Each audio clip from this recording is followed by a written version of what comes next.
Hi, I'm Eric, and this is Going Deep, a show where I talk to actors, musicians, writers, directors, creatives of all kinds to learn more about them and their craft. And in this episode, I talk to Katelyn Brasco. She's a writer, director, actor, and so much more. We talk about how she got started in the arts, how she got started on TikTok, where she now has over 260,000 followers, as well as her being an extra in the new Zendaya film Challengers. So, to hear all of that and more, just keep watching.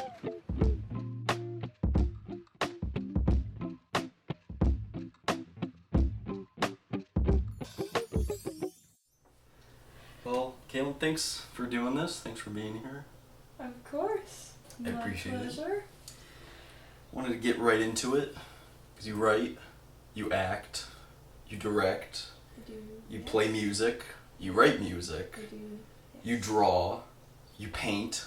You know a lot of things about me, yeah. You are the super hyphen right now. Like, you do kind of everything. Apparently so. So what was your first passion, since you do all these different things? Like, what was something as a kid that you really latched onto? I definitely think art as a kid was, like, probably the first creative thing I latched onto, but it honestly, I think from, like, the get-go, it was everything. Mm-hmm. Me and my little sister would put on concerts for my parents. I think they all kind of knew that she was better than me, but I did try. And humble too, guys. And then I used to draw. Mm-hmm. I drew quite a bit, and like I really loved art class, so I guess those were the first things, and then the writing came when school started getting more into that kind of stuff. Yeah. You and your sister would put on concerts. Does she and your brother also, like, do they still do creative things or arts? My sister is amazing at painting, and my brother is still pretty artistic, but he just doesn't do as much because he doesn't have the time. Mm-hmm. But yeah, they're super artistic as well. So, are your parents artsy in any way, or was it like, was it valued growing up? My mom is really artistic. I don't know as much about my dad, but my mom, she went to school for art. And she was a fabric designer, and then a lot of the fabric industry went digital, so her profession kind of died out a little bit, but she is very artsy as well. Cool. So you do all that, you box, Yes. Krav Maga? Krav Maga, yeah. What did I say? McGraw? McGraw, like... Yeah, like Tim McGraw? Yeah. Yeah, so you do that, you box, you ride horses. I do. When did you start riding horses? Just this past year. Oh, okay. I've always wanted to ride horses, but it's really expensive. Mm-hmm. But being in college on the college team, the expenses are like brought down a ton. So I ride for college. And what is it about horses that got you hooked? I don't know. I've just always loved animals. I've always loved being close to them, and like being able to do something that's a sport at the same time as like being close with animals and like connecting with nature, like when you ride outside or just stuff like that. Like I like taking care of the horses beforehand and after, and I don't know, I like that a lot. Do you find pressure to do so much stuff, especially now where like it feels like, oh, people trying to get into creative stuff where it's like, oh, you act well, like you also have to do this and that, and do you find the pressure, or do you just do what you like and it just happens to be a bunch of stuff? Yeah, I definitely don't think that I feel pressure from anyone but myself. Mm-hmm. I think I put a lot of pressure on myself to do things, but I don't think that, like, I feel that much pressure. Like, I just, like, as, like, a creative person, like, I don't know, like, I want to make myself happy at, like, the core of everything, so I'm not going to do anything that doesn't do that for me. But creative stuff makes me really happy, so. It's a good way to learn, though, because you have to figure out the lighting, the editing, and But you haven't felt that pressure from other people? No. Okay. Wasn't like some guy being like, you know what you really should do? Unless it's you. You know what you really should do? Yeah. You should be an AD. I said producer, and you were like... Oh, I said no. Yeah, then I was like, everything you're explaining is kind of what producers do. And then I was like, oh, right, okay. Anyways. Do you find it hard to be present? Because I feel like as an actor, everyone says like, oh, you know, gotta be in the moment, gotta be present. Do you find it hard just in general? I have told you this before. But with acting and like with like normal things, like I feel like I'm definitely very present. I told you when I first auditioned for, like, the Siren that never happened. Yeah. That, like, when I act, I put myself in their shoes and take it completely away from myself. That, like, I strive to be as present as possible in every situation. So, like, if I'm outside of acting, like, I'm always going to be as me as I can be in that moment, like, mental health and physical health considering. And same thing with acting. Like, I like to take it away completely from me. Like, I don't think about, like, a sad situation when I'm acting sad. I think about exactly how they would feel in that situation and how, like, sad that is if it was a sad situation. Yeah. Do you like playing a character that when you read it you could be like, oh, I could do that? Or if someone was like, hey, we think you could be I don't know, something that you don't think you could do but they see it in you, do you Yeah. I feel like, your, for me, comfortability? a lot of people, because of my personality, want to put me in, like, really bubbly roles, Yeah. because I am really bubbly most of the time, even though I'm a little mellowed out now, but, and I think that, like, most of the time I actually like to strive away from that. Like, I like the really serious scenes. I like, maybe not being, like, a serious character, but, like, one with lots of emotions that isn't just, like, goofy or ditzy. Even though I do think I can do goofy and ditzy, but just, like, I really like doing the things that are, like, really emotional, and I don't know if a lot of people, like, when they look at me, they see that, So it may not be obvious to them, but it's obvious to you. Of like, Yeah. well, I could do that, yeah. Yeah. And it also is something that you're drawn to more. Absolutely, yeah. So the Slinky video was perfect for you. Oh, wonderful. Wonderful. What was the most fun you had playing a character? I think I know, but I want to know. You think you know? Yeah. And it's not the Slinky video. I don't even know if I have an answer to that. And now that you think you know makes me even more confused. Well, you told me you were so happy about doing that beer pong, like, improvised scene. That for was, that. like... That was a college project? No, that one wasn't a college project. But that one was really fun. I do think that I might have an answer though that's different than that. Okay. But that is a short film that is premiering this August, and there was a drunk scene where, like, the two girls are supposed to get, like, absolutely wasted and just do a bunch of silly stuff, and they said, like, you know what, we're just gonna roll the cameras. Can you guys play beer pong, obviously with water, and can you just play it out until the end and act drunk? And I was like, okay, we can do that. And it was so fun. Like, everyone behind the camera was, like, trying so hard not to laugh to mess up the clip. And, like, the director behind the scenes, she was so great. And she was, like, writing down quotes that she wanted to, like, keep in of the big, like, 5-minute long us just being straight pretending to be drunk, it was really fun. But I think one of my favorite roles was probably in a college film. It was a short called, Laura and Stevie, I believe. I think that it actually is called something else, but those are the two main characters, and I was Stevie. And anyways, the ending, spoiler alert, I kill her. Basically, she's a What? Basically, like, the whole thing is, like, she's a bad friend, and she kind of, like, she's trying to, like, prank people, and the pranking gets too much, and then Stevie's like, you need to stop, you can't do this, and then Stevie decides that she's like, yes, in order to stop your pranking, I'm gonna kill you! I need to end your life, to end the pranks. Anyways, that scene was so fun to film. Yeah, it was a lot of fun, and like, all of, like, the set people were all people from my college, and the lead role, other than me, she's my friend too, so it was loads of fun. For doing something like that, were they, especially for a college project, you know, they are always trying to, you know, come up with, like, ways to do it, like, doably within their budget or whatever. Were you able to, like, were you coordinated a little bit, or was it just like, let's run through it, and then they were kind of figuring out, like, how to block it, or were there some bags of blood? Were they going all out with it, like fake, it was actually, fake knife that kind of like went in when you pushed it, like a Halloween prop, or? It was actually super cool. Like, I am like so incredibly impressed with like the people at my college and how they managed to execute things. Luckily we have like really nice equipment like that the film kids can like take out and sign out for specific periods of time. So as for equipment, it was all really good. I killed her by poison, so it was only something she had to drink. Okay. But that being said, there was like a glass breaking scene and there was fake blood. It did stain my hands, but like it was like there's this big scene where like I like pick up the pieces of glass that I just like I threw it onto the floor, it shatters and I pick it up.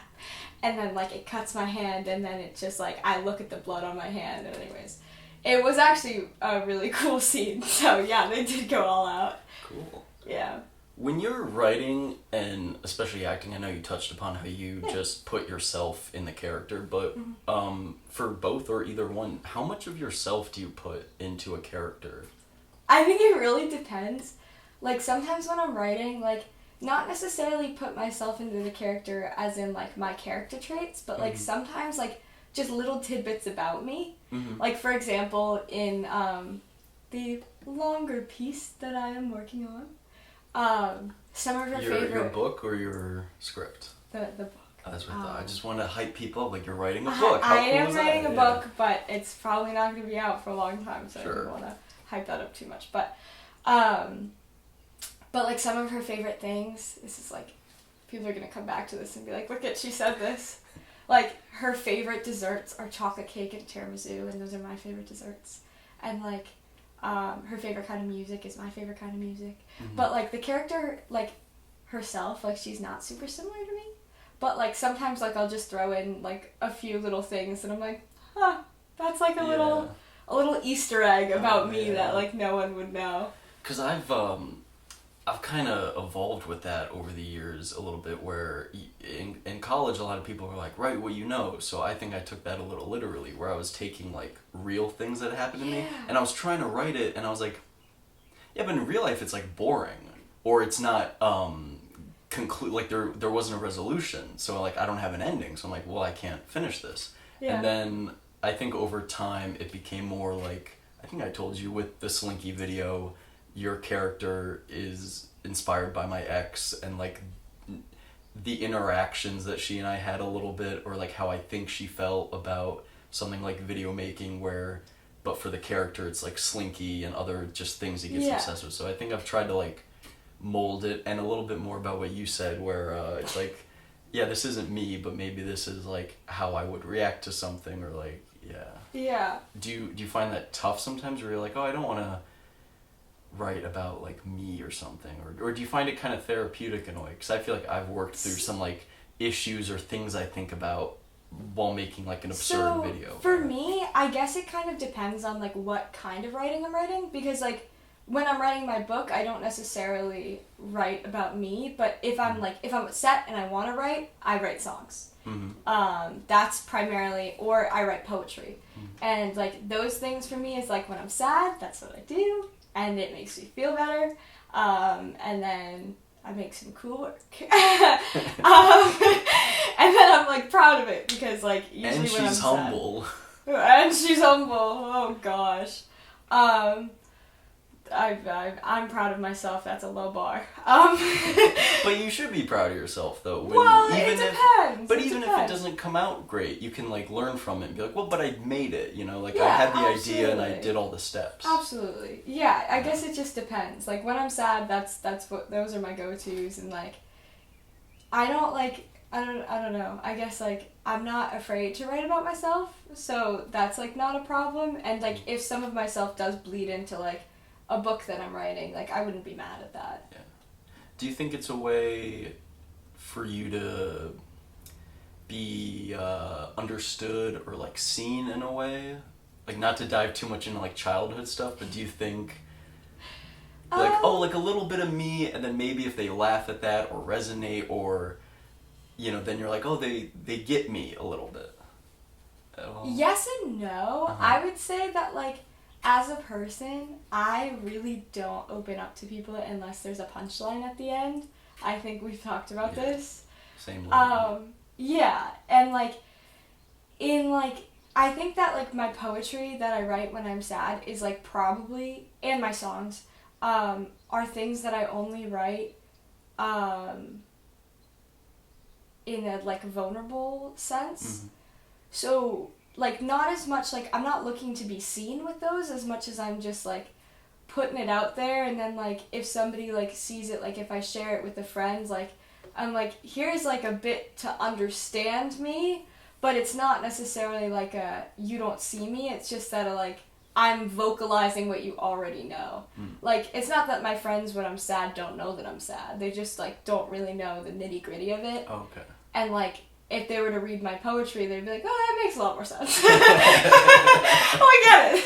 Oh God. Okay, the pieces. Could you actually like not share that with me, everybody? Could you actually not talk about that?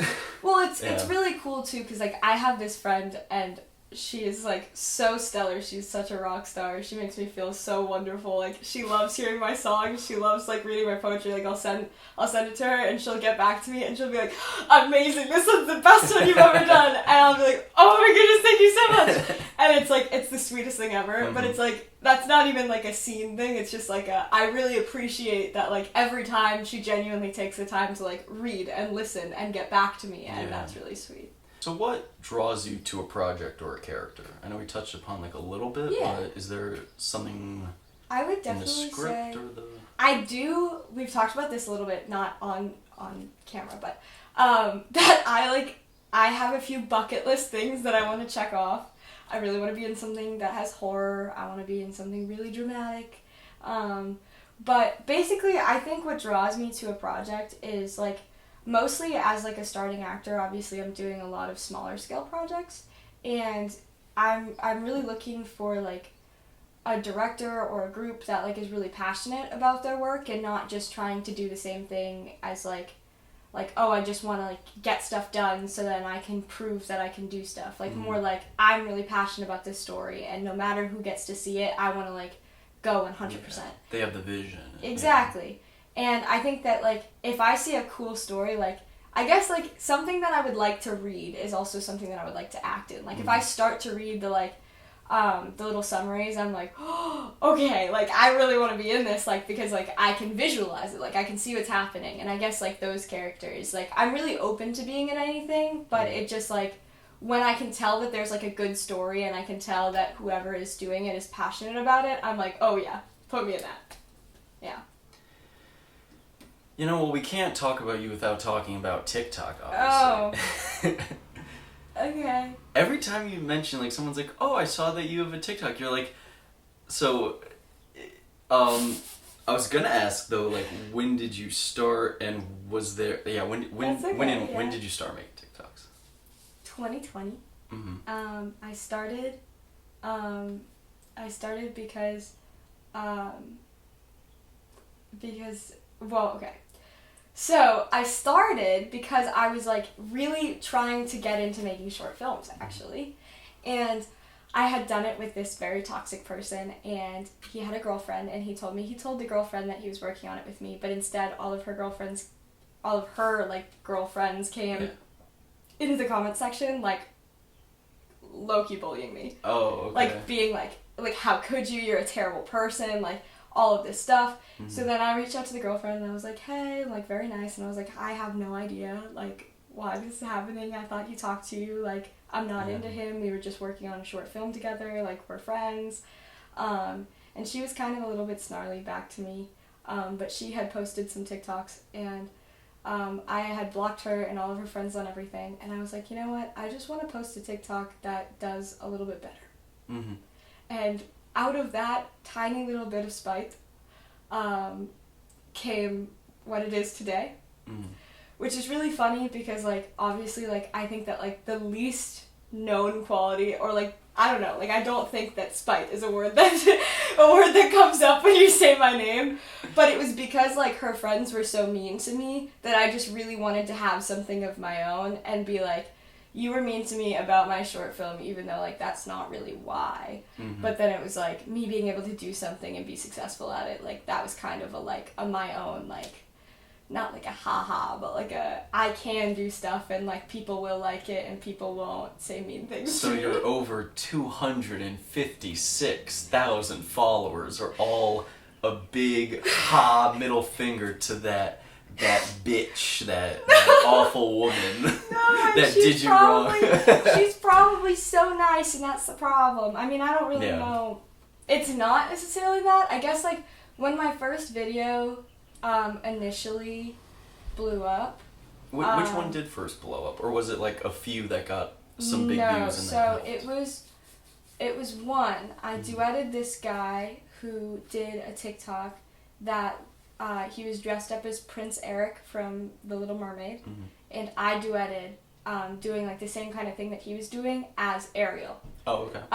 And then everybody like blew that up. It got like 200,000 views, which was crazy to me at the time. Like that was like everything. I got a bunch of followers, and then I was like, you know what, I'm gonna keep doing it. And then later, like a week later or something like that, I posted one, and the comments blew it up because they were actually all making fun of me. It was a video that I said, everybody, like, where are all of my medium ugly people at? Because I was like, if you said you're ugly, people would get mad at you. But if you said you're pretty, people wouldn't believe you. And to me, that was legit. To the comments section, they're all like, fishing for compliments, you terrible person, you are ugly, you're right. Oh, no. And that blew up. That got like 700,000 views, and I was like, whoa, like that's a lot. And then like I started to block some of the comments, and then people came in and they were like, she's blocking the comments because we're calling her ugly, and I was like, no. Isn't that weird though, where sometimes like, well, I remember that feeling though. My like fourth video back in 2009 got like 75 views, and I was like, wow, like cool. I was like, that's so crazy. But a video of mine that got like over 1,000 views like really quick. It was like not just the view count, but it was like the speed at which almost every comment is negative. Yeah. And I was like, interesting how like the most viewed videos of mine are the most hated, and like the ones that I think are good, and I'll get like a few comments of like, hey man, like nice job, and people who have seen the videos for a long time are like, oh, I see you're improving, good job, and have like less than 100 just sometimes. Absolutely, it's like it's the way so that the internet is like structured in a way that behind a screen people are way more likely to say negative things than they are to say positive things. And like over time, like as I was saying, I don't know if you're gonna keep that whole shebang in, but like now that I have a platform, I have people who will do that, and I have people who like have stuck around like with me personally.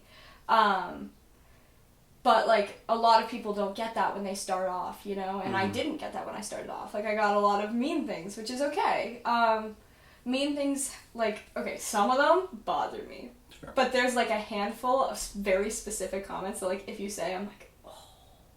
But then anything else, I'm like, yeah, whatever, I don't care. But you want to know what they are? No, if you don't want to, that's fine. We don't need to reveal we don't need to reveal the secrets. Yeah, what the kryptonite is to be like, oh.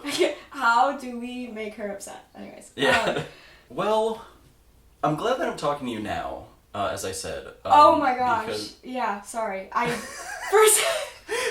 I'm so glad I'm talking to you. No, that's not even what I thought. Oh. I thought like something bad was gonna happen. I don't even know what I thought, but my anxiety just went, like I'm so glad I'm talking to you now because actually... We might die tomorrow.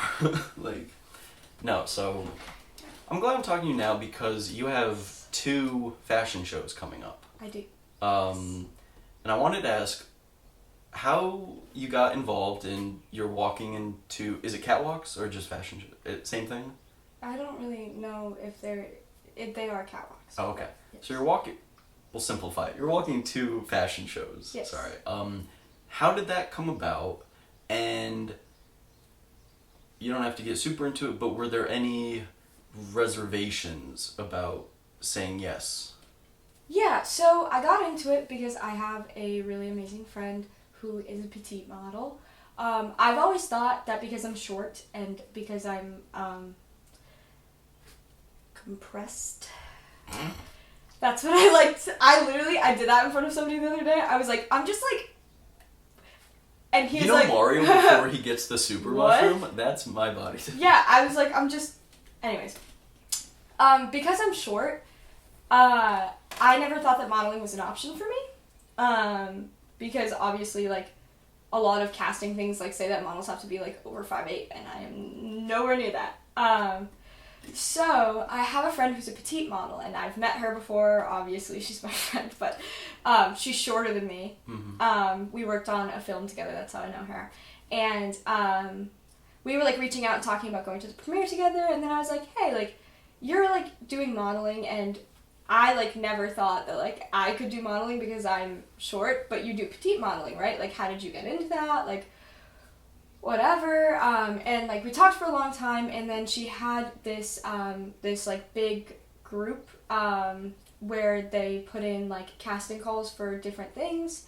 And, yeah, and from there I got put in the group, and, just everything that I can go to, I'm gonna try to go to. A lot of times, like, they'll, like, let you know if they're paid or unpaid, and, like, what that does. Like, sometimes they just offer, like, oh, we'll give you, like, a free thing of our product, and then we'll also give you free photos and stuff like that. And sometimes they'll be fully paid shoots. But basically, it's just, like, applying for those and seeing what happens. And I don't know how far that's gonna go for me because I am short, and yeah. But it's something you're trying to get into a little bit. Yeah, it's definitely something that I'm interested in. Like, I would love to do it. It's just I don't know if I have the capabilities. The vertical advantages. I don't have the vertical advantages.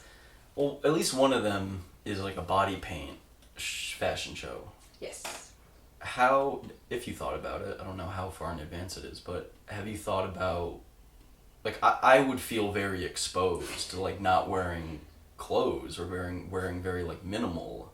Yeah. Like, did that cross your mind, or am I just now, like, slamming that down and you're like, oh no, you're right? Like, how? What we're gonna kind be of wearing bikinis. Right. I know it wasn't like complete nude, but yeah, but still, like, it's border, like, you're very exposed. Yeah. How do you? I guess, like, the reason that I don't feel like terrible about that is because, like, one, I go to the beach all the time, but two, I've been, like, connecting with the artist, and, like, I know a lot of their work, and I've even showed you, like, pictures of their work and stuff, and, like, being able to talk and collaborate is, like, a lot more of a comfortable thing than to just, like, get together later and then be like, okay, this is happening. So definitely, like, being able to, like, talk to them along the way kind of is easing that for me, but I'm sure it's not going to be the most comfortable thing in the world. But yeah, like, but I don't know how big the crowds are, but you can say, like, okay, I'm comfortable, like, getting it all done, but when you're actually gonna be there, yeah, what do you think that's gonna be like? I think that it's definitely, like, it's kind of one of those things, it's like, we'll see. But I don't know. I don't know how to answer that. I'm curious to find out afterwards. I am as well. I'm very curious. So we've gone over some of the stuff you do, and you do so much, like, all the time. Okay. Or it seems that way from an outsider. Yeah, an insider, it seems that way as well. Does that help with does staying busy help you mentally, or are there points where you're, like, overwhelmed, you feel burnt out, you need to stop, or do you just like staying busy? Absolutely, both of them. Mm-hmm. Basically, like, if I wasn't busy, I think I would drive myself crazy. Mm-hmm. Like, I love doing things, and I love being creative, and all of the things that I do fill my time with are things that genuinely make me happy. But that being said, like, things do stack up. If I'm having a really stressed out week and I am really busy, sometimes that gets really hard. Mm-hmm. But I would definitely rather be busy than the alternative. Can you recognize that in yourself of, okay, definitely. I'm getting to a point, or I'm at that point, I need to slow down? Yeah, usually I have to restrict myself a little bit in terms of being ambitious, and, like, I know I'm like getting a third job is probably not a great idea, but, you know, hey. But, like, yeah, so basically I I try to balance myself out as best as I can, and like sometimes it does get a little bit overwhelming, but like I'm a very big person of like if I commit to it, I will be doing it. So I only commit to everything that I can do, and yeah. So when you're having a stressful week and you have a lot on your plate, Yes. what are some things that you do or do you just say like, I just gotta power through the things I have to do and then I can take a break? Or are there things you do where you're like, I can maybe like break it down a little bit, make it more I'm digestible? definitely like a big like, if I need a mental break, I also utilize my time. Like, I watch Netflix usually when I eat, so it's like I have to eat. That's something that has to happen. Mm-hmm. So like being able to like sneak in a break thing like while I'm eating, like that's a good thing of like I can decompress while doing something that I need to do anyways. Or I guess like breaking things into pieces like works sometimes. Sometimes asking for help is the best thing I can do, but like in terms of like relaxing myself, I actually relax myself in like a lot of creative ways that I like do. Like I write, as I said, and I read a lot. Like if I get sad, I read. Sometimes like instead of a shower, I'll take a bath. That will do it for me. I love a good bath. And I'll read in the bath. So, yeah. So I know that you don't like a celebrity, like the celebrity, you know what I mean? And like the, how people are like, you know, like they're just people. Yeah. But you do have, I think, an interesting story from meeting two of arguably like the biggest young celebrities right now. I don't think I can talk about it though. No? I think legally I'm not allowed to talk about it. No! It blows the end of this interview. You signed an NDA? They said, yeah. They said, they're like, if you talk about it, if you tell press about it, if you do anything, we will find you. Okay. Can I say, though, that you were an extra in a film and say who was in the film? I think so. Okay. So you are an extra in Zendaya's newest movie, Yes. Challenger, or Challengers. Yes. Challengers. A tennis movie. Yep. And I guess I can't even say who else you met. So then, that's a cool opportunity. How did you get into that gig specifically, and like how do you find extra work for anybody trying to get into that? A lot of things are through casting websites, like big casting cities in your area. Me personally, I like the casting of the movie that I was an extra in. They were filming at a location really close to me, and somebody from my school had emailed out the link to apply. They said, like, no guarantees, like, we have zero affiliation with them, but, like, this is just an opportunity, and if you're in the area, it could be really cool. And I was one of the people who was chosen, and yeah, I mean, that's that. Have you played a character or were offered, or you auditioned or something for a character that you're like, you know, I don't get them, like they're either the experience that they're supposed to go through or the actions they do, you're just like, I just don't get that, but you still do it? Or does that maybe make you go like, I probably couldn't do the role? I would say, like, as far as I've gotten, I haven't really run into that, but I would say that there's not a lot that I foresee, like, running into things like that. And, like, if the case did arise where, like, I didn't understand why someone was doing a certain thing, then I guess the answer to that would be, like, not focusing on the why as much as focusing on, like, I guess, like, how they're feeling while they're doing it. Because, like, if I don't understand why someone's robbing a bank, Yeah. I'm still not gonna, like, rob a bank with a smile on my face unless there's some reason that would make sense. Yeah. So it's, like, a lot of just, like, piecing together context clues, and yeah, I mean, I do think that there are some roles that I probably would not fit, but I don't think that an understanding would be the pinnacle of the issue. Well, I'm really glad that we were able to talk. Yeah. I'm really looking forward to just everything that you're going to do in the future, and I look forward to working with you, genuinely. If I could end on a serious note. Genuinely? If I could end on a serious note. Of course you can. You know, So thanks so much for doing this. Of course. It was my honor and pleasure.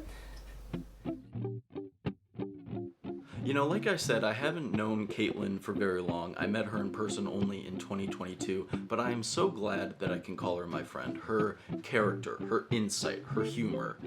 Insane, man. If you want to follow her, her links are in the description below, and you can check out more videos on screen right now. Thank you for watching, and consider subscribing for future videos. Second sticks! Dude, I spent so much money for film school just to learn that. Second Yo, sticks! soft sticks? Soft sticks. Soft sticks. Oh, ensilate. That's when you do it at the end.